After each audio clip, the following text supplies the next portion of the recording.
كلمه ورد غطاها، لو المنتخب ده مش معمول حسابه يا جماعه فكوه وريحونا بس عشان ما يبقاش شكلنا وحش.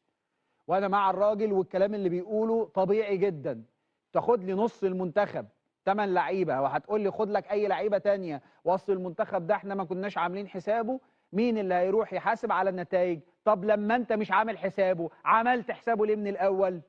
طب لما انت مش عامل حسابه ان هو يبقى موجود ومشارك وعندك ماتشات وانت مزنوق، انت يا عم مزنوق وعايز تخلص البطوله بدري، ما تعملش بقى المنتخب ده خلاص. ما سهله ايه؟ سهله. هل في حاجه اجباريه بتقول لك شارك في البطوله العربيه؟ في حاجه اجباريه بتقول لك شارك فيها؟ طالما هو ما فيش حاجه اجباريه، انت دلوقتي ما كنتش اخدت القرار من الاول وقلت يا باشا تعالى نشارك في البطوله العربيه، فانت عمال تخدم على المنتخب ويتلعب له ماتشات وديه، ثم بعد كده تقول والله يا جماعه اصل اكتشفنا ان احنا مالوش مكان. واحنا بنتكلم في ايه؟ احنا بنتكلم في مننا فينا، كان في اتحاد كوره ورابطه. يعني يعني انتوا فاهمين احنا بنتكلم في ايه؟ يعني بنتكلم جوه بعض، يعني بنتكلم بعض. فاحنا مقطوع التواصل ما بيننا وما بين بعض الى هذا الحد. وفي نفس الوقت بنتكلم على ان مفيش ملاعب تدريب للمنتخب، منتخب مصر.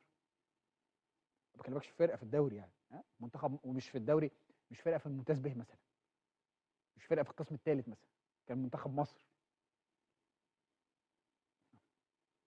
والله ما عندي حاجه اقولها.